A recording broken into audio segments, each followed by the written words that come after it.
Welcome back to Let's Talk ADHD with Alex High, and today, Christina K from Fruitful Spaces.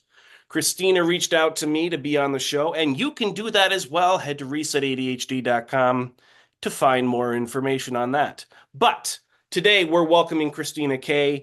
She is a recent ADHD diagnosee, and I'm excited to hear her story. So, Christina, welcome, and what is your ADHD story? Thanks for having me here today, Alex. I, growing up, frequently lost a lot of stuff. Like, I cannot tell you how many times I've lost Bluetooth headphones. I've lost a whole suitcase before. I've lost papers. It's countless. And growing up, like, that was just like something I did. It was like, that's what Christina does. Like, my parents didn't really think much more of it other than it was like annoying for them because they would have to replace it when I was a kid. I also was more of an emotional, sensitive kid, didn't have a lot of friends, was quite nerdy growing up. And then 2023, I think, we were talking about ADHD and she had been diagnosed about a year ago as well, or recently. And she was just like, I think you should look into getting ADHD diagnosis. Just like, really? You think I do? And then like a lot of things started to fall into place as to my life and why I behaved the way I did. I then this year in April got my diagnosis with inattentive type ADHD, which explained me losing things all the time. So around this time that I realized I might have ADHD thanks to my friend. I also was being let go from my last job, and due to the ongoing effects of the pandemic, I kept losing job after job. This wasn't, oh, I'm getting bored of the job that I'm at, which is a common ADHD problem. It was pandemic, let go, pandemic, let go, pandemic, let go. And I was like, it was really hard on me because it like the first job my career, I had just graduated from university. My career kept ending in, oh, we're letting you go due to the pandemic. And I was just like, you know what? This isn't stable and any more stable than doing self-employment. And I had firsthand seen how hard it was to keep organizing my home because of ADHD. But because of my last job, which was facilities management and office clear out, I discovered I was actually quite good at it.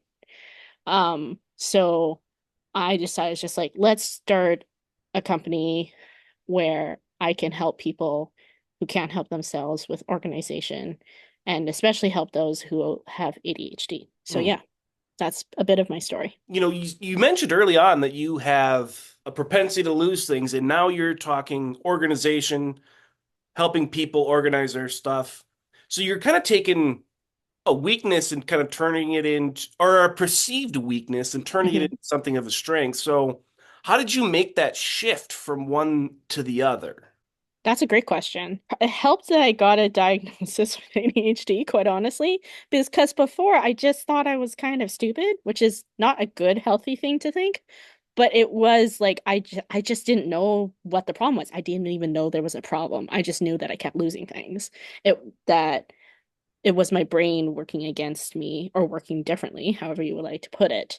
And so once I realized that I had ADHD, a lot more things became much easier. And I became a lot more, through therapy as well, became a lot more confident in my abilities. One thing that I realized with ADHD is just like, I need to with ADHD, there's always that focus of I need to do things one way. Whereas like with ADHD, you need to be willing to do things another way. And so I don't have it with me, but I have a pair of Bluetooth headphones. I literally Velcro strapped with a little case and AirTag to it because I'm not going to pay any more money for losing Bluetooth headphones. Now know I will never lose it. I put AirTags in my suitcase. I put an AirTag in my car because I have definitely lost my car because I don't know where it is. I just forgot. So and then with my last job, I was managing three office buildings over 100,000 square feet total. And like because of the training I got there and like they were really impressed with what I did, I realized I do have something to offer. I do have skills that people can learn from. And also that I think having lost so many things, I've learned little bits and tricks here and there on how to not lose them. Not always, but I do my best, is my point. And so what I'm hearing there is over time, it just became easier for you. Hmm. So now that you've sort of figured it out, what Learning as I go. yeah, learning as you go, what advice do you have for someone who's trying to figure out how they operate and how they can take their struggles and manage them? I'm going to start with like neurotypical and move into neurodivergent. So I like to think about with things that I've lost. Okay, let's start with what I have never lost. I have probably never lost my kitchen stove. It's giant and never moves. Okay, so what qualities about a kitchen stove makes it no that I'd never lose it? Well, it's giant and it's big and it's heavy, and so I can't move it. What about if I think about, so let's say I constantly at my work lost my water bottle. What if I just put my water bottle in a bunch of places and it doesn't matter where I put the water bottle? I will always have one here. So in my house, I have like six water bottles in different places. I never lose them because they're everywhere. I have duplicates and they never move except for when I clean them. And so there's only two places it can be. One place where it's always there and one place in the kitchen where it's going to be clean. So that's how I think about like for people neurotypical. For neurodivergent, moving to neurodivergent, think about ways that work with your brain. It doesn't matter, especially when it comes to home organization or office organization, even whoever I'm working with, it's just like you're the one who's living with you. It doesn't matter if you have to keep your medicine in the TV cabinet or the kitchen cabinet or in the like you can't put in some fridge medicine, you have to keep in the fridge. But like, as long as there's nothing preventing you, there's no reason you can't keep something somewhere else. It's about working with your brain, thinking about, okay, I've noticed that I always keep if I keep this item here, even though it's weird, I'll remember it's there. Perfect. Keep it there. Who cares? Yeah, I like that idea of just like, who cares? Because, working with your brain is making those strange choices when you have, or perceivably strange choices when you have a differently wired brain. It kind of illuminates the unusual, and that allows you to remember where everything is. So you're like, oh, I put it there. That's an interesting choice. It's interesting to my brain, so it sticks with me. So I guess my next question is, what do you find interesting In like where I put things are interesting in general. in general? In general, well, I have a squishmallow. I love my squishmallows. This is a present from a coworker. They're like they're by name, really squishy and mallow, like marshmallow, like Mhm. very huggable. And I really like it, just really gives me a sense of comfort and something to hold on to, really good for regulating myself. I actually, in a previous life, used to be a marketing coordinator. So my job was to like make people look good and have them speak their voice out. And so that this is kind of like taking a different turn, like marketing coordination, home organization, very different things, but it's just like letting people have their voice just in a different area of their life. I love baking. I love following a recipe and it's just like it will always happen this way and I can always guarantee it will happen this way because that's chemistry for you. What else do I find interesting? I find people interesting. I love getting to meet new people and getting to know at the heart what their problems are in life are. Whether I can solve them is entirely different question. Home organization probably more likely than not. But like I just love learning to meet with people and getting to know who they're about. So getting to know them, that really lends itself well to a helping profession, and I feel like that's kind of what you're doing, or it is what you're doing. It's not kind of what you're doing, it is. So when you're meeting with a client for the first time, what sort of things do you go over? Like if someone were interested in working with you, what would they be needing to prepare for? Oh yeah, that's a really good question. Well, I usually try and determine if we're a good fit. Like not every client is going to be able to meet their needs. Like a very practical example is that I do home organization in person, but I can't do that unless it's in Metro Vancouver, Canada, unless you want to fly me out and pay for my hotel, which is quite expensive. So the I do home organization and office clearouts and estate clearing, all of it you can find on my website. But for people who aren't here, I can do virtual coaching, but virtual coaching comes with a big caveat. You need to be motivated to do it. Now, I want to be make clear there's a difference between ADHD and motivation and like you want to do it, and it's just like whereas you don't want to do it. Like ADHD and motivation are two very different things.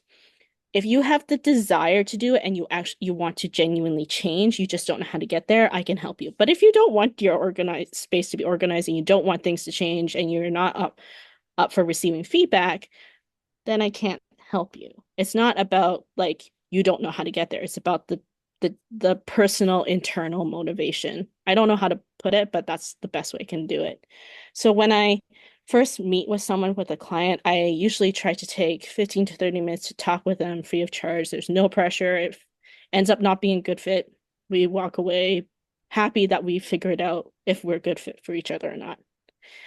So I usually ask questions like, what's your problem? Why did you come to me today?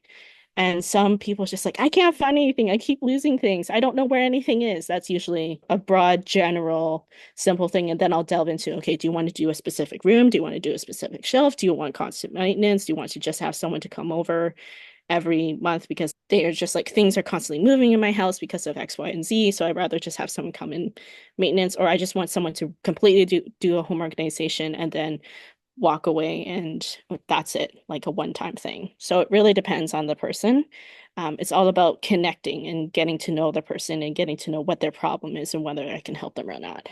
Connected. Like that word stood out to me because whether it's me doing ADHD coaching, you doing personal organization stuff or business organization stuff, like having that connection is really key. So when you talk about connection, what are you looking for in a connection that really sparks you or drives you? I said this before, but I'm going to emphasize it because it's really important to me that you want to do it and Hmm. you just don't know how. The how we can work on together, but I can't change your wants. One of my coaches is Dusty, who you've had on before, my Oh, ADHD yeah. coach. And she always tells me that everything in coaching is consensual. And I take the same thing. It's just like, I can do this for you, but if you don't want to, I can't help you. And Hmm. in terms of building a connection, trying to find like common ground. So like I'm into one of my clients is really into squishmallows, for example. And we have that to bond over. Finding something that we're both common, or we live both in the Metro Vancouver area and we can talk all the day about how it's so expensive to live here, or something like everyone is a human, everyone has to eat, talking about food, just trying to find a common base ground. What gets me really excited and motivated is that people want help and they don't know how. And I Hmm. want to be there to help them learn how to organize for themselves. I'm not here to try and get every single penny out of you. I'm here to teach you as well how to organize and to so you can live your life not trying to find everything every moment because I know personally how stressful that can be. That's beautiful. That idea of like freeing someone to live their life. I like that. So, Thank you. what in your experience of coming to terms with your ADHD and how you operate has been most freeing for you? Oh, that's a really good question. That I can live my life in a way that is unique to me. Right now I'm not going to show it just for personal safety and stuff, but right now I'm sitting in what's called I call a nap nook, and it's basically just a blanket fort. I'm 29 years old.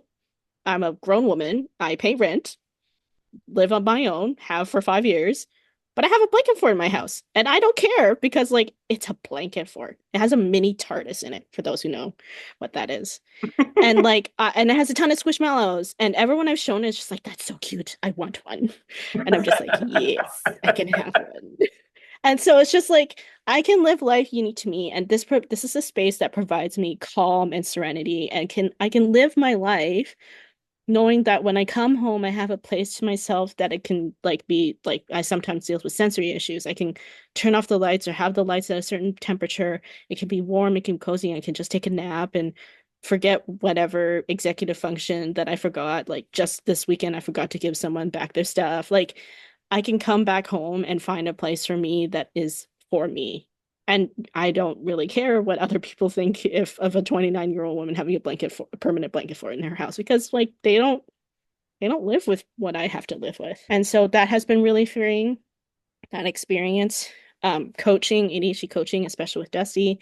I gain no money from saying this, but I love the Dusty, and I think ADHD coaching, whether with Alex or with Dusty, can be really super helpful in trying to find the path that you want to set for yourself with ADHD. And lastly, since realizing that I have ADHD and I also have these home organization skills, I can be confident that I know what I'm doing. Like, and on the flip side, no one else knows what they're doing, right? We're all adults trying to figure it out. There's sadly no manual for life. I wish there was, but there isn't. And so like I can be like, I have spent hours and hours clearing out 100,000 square foot space across 3 buildings, and I did it. Like remembering like something with ADHD is always we always focus on the negative, and that's also a neurotypical thing, a negative bias of remembering what we did wrong, but it's also remembering what we did right. What did I do in my past that I'm super proud of that I can fall back and be like, no, I know how to do this. I've done this before. Other people aren't able to do this. What can I rely on in my life that I've done right? Because there is at least one thing probably I can guarantee you your ever audience that has done something right. You woke up this morning. That's a great thing. Some people can't get out of bed. Or if you're watching this from your bed, you're watching this, you're learning how to organize your home. Hmm. So I encourage your audience to think about something that they did right, whether in a day, in a year, or a month of their life. Yeah, that's very positive and rosy and happy, you know, and you bring up you brought up an interesting point earlier that we have this negativity bias. So I'm curious about your journey from or how you were able to overcome that negativity bias in your own life. That's a long story. Okay. I will give you a shortened one. A lot of therapy. Okay. I'm not gonna lie. I'm not a perfect person, and I'm still not. I will be honest and say that I'm a Christian, and I truly believe in the life-saving story of the gospel and how one person came and died for me and all of creation, and that has ramifications. And I think about, okay, it has like two sides of it. There's the side of someone cared about enough to die for me, and I'm not so special because that person died for everyone in all of creation. Hmm. So there's this middle balance, there's this paradox of like, I am so deeply, deeply loved because someone died for me, and all of creation is so deeply loved and cared for because that person also died for everyone else. So as I've learned to dwell and think about that, it's come to me, it's just like it's more like leaning on a foundation of I am so deeply loved, it doesn't matter what other people think. And all those people whose opinion to me ultimately is less important than God's, they are also so deeply loved by that God that I want to love and care for them too. It's a really weird paradox. There's a lot of paradoxes in Christianity, but that's how I've come to terms with it. But it's a very long road. I didn't even think about this until I was much older and later in life, despite growing up in the church. So it's a long story that a lot of people learn to come to terms with or don't. Some people choose to ignore it, some people choose to hate it. Hmm. Everyone has their choice. Yeah. So that leads me to a question because I think I know the answer to this question, but why did you choose the name Fruitful Spaces for your business? Yeah, thanks for asking. A little fun story. I originally was thinking of calling it Bananas for ADHD, which I thought was a really fun name. But I wanted to give my audience a bit more of expansion. I wanted to help people who were neurotypical too, because that was originally my old job. But Fruitful Spaces I felt was a lot more expansive. Hmm. There's also the connection to my faith, where in the Bible it talks about the fruit of the Spirit being love, joy, peace, patience, kindness, goodness, gentleness. There's more, but those are the ones that are listed in the Bible. And so I wanted people to experience that fruit that I have experienced in my own life. And so, even though it's through our home organization, it can be quite an intimate experience. I get to see people's homes. Sometimes they're too ashamed of having guests over because it's so disorganized and so messy. And I come in trying to provide a peaceful, non-judgmental experience of being like, it's okay that your house looks like this. And we want to change it for the better. How can we get there together? So that's how I've came up with the name. Yeah, that's wonderful. I was thinking there was some spiritual connection there, but I wanted to investigate that further. So, as we kind of wrap up this interview, what do you want to leave people with? Say they're interested in working with you. and can afford you, how should they reach out to you? Say they're interested in working with you but can't afford you. What advice would you have there? Those are great questions. For those who can afford my services and are interested, I charge $100 an hour. You can find my services at the websites linked below and on social media at Fruitful Spaces CA, and we can talk. There's a button that allows you to call, text, or book a Zoom link, and we'll chat like we're kind of like Alex and I are doing here now. For those who are interested in my services, can't afford it, I do offer what's called pay what you can sliding scale sessions. So if you are worried that you can't afford it, there are sessions that I offer so that people who can't afford my services can use those spots. They are limited, so I do encourage you to reach out when you can. And there's some terms and conditions. We'll go over that to see if we're good fit and all that. And yeah, that's what I can offer those people. Hopefully, you've gotten something today that has helped you here on thinking about home organization and thinking about what you want in your space, perhaps spark some ideas for you. But if you're not interested in my services, that's totally cool. I hope this conversation was helpful for you. It's been fascinating to get to know you, Christina. Thank you so much for joining us, and thank you for watching.